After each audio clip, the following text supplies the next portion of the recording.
We blame Theresa May for many things. And I think it's safe to say that Theresa the Appeaser, Theresa the Traitor, is the worst Prime Minister that I can remember.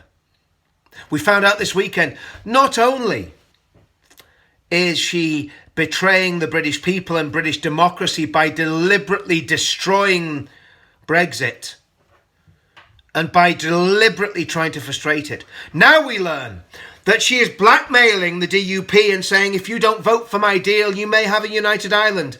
They won't crumble to that. They won't crumble to her phony bullying tactics. Theresa May has always been a traitor. We go back through her history. We found out this very weekend. She's betrayed the troops. She signed a memo saying that the troops, the soldiers that came to Northern Ireland to protect the people of Northern Ireland from terrorists, should be treated the same as terrorists. When she was Home Secretary, she presided over a policy of appeasement, appeasing terrorists, appeasing Islamist terrorists, appeasing IRA terrorists. She surrendered to the European Union without a shot being fired. Theresa May is the worst Prime Minister in history, but she's not the only bad Prime Minister we've had. Let's go back, let's dial it back. David Cameron took us into a war with Libya that destabilised the Middle East and led to a migrant crisis. In fact, I should say it further destabilised the Middle East because we've got a track record with Prime Ministers launching unnecessary wars in the Middle East. Before him, Gordon Brown. Gordon Brown, the man who single-handedly bankrupted Britain. The man who sold our gold reserves when they were at their cheapest. The worst possible business deal in history was thrust upon the British people by Gordon Brown. And then we go to Tony Blair, and many people call out Tony Blair for his folly in the Middle East, for him backing the attack on Iraq. As bad as that was, and it was bad, his lies to the people of Northern Ireland were far worse. Tony Blair promised the people of Northern Ireland, that not one terrorist would be released from prison until full decommissioning had taken place.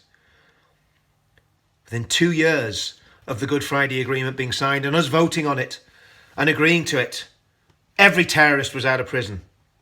Not a gun, not a bomb, not a bullet had been handed over. Ian Paisley was the one that got us decommissioning, and it took 10 years. And what was also buried in that agreement was a betrayal of British soldiers, which Theresa May has continued, which David Cameron continued. This dreadful appeasement of IRA terrorists. And of course, Tony Blair also oversaw the mass import of immigrants to the United Kingdom in the early 2000s. People coming in, 250, 300,000 people a year coming into the United Kingdom. And then we go back before him and we get to John Major. And we found out that it was John Major that took us into the European Union. It was John Major that started having secret talks with Irish Republican terrorists. And then we go back again and we get to Margaret Thatcher. And we find that Maggie was literally in it up to her neck, running round Saudi Arabia with a headscarf on, doing dodgy deals. Yes, people made money out of them. Yes, British Aerospace sold loads of fighter planes and we sold loads of tanks and goodness knows what else to the Saudis. But what a trade-off. We sold them weapons and they sold us weaponized jihadis. Thanks very much, Margaret. So right the way through my teenage years, up until my 50s, every single Prime Minister in this country that I can remember, that I know about, has betrayed this country. Theresa May's the worst of them, which is saying something. But we need a clean sweep in British politics, where these scoundrels are put out for good, where the civil service is completely reformed, and new political parties and new politicians walk into the Houses of Parliament and give that odious little man, John Bercow, the shock of his life. It's time for change. It's time for a clean sweep, and it's time to drain the swamp. And in my mind, it's time to support UKIP and change politics in this country forever.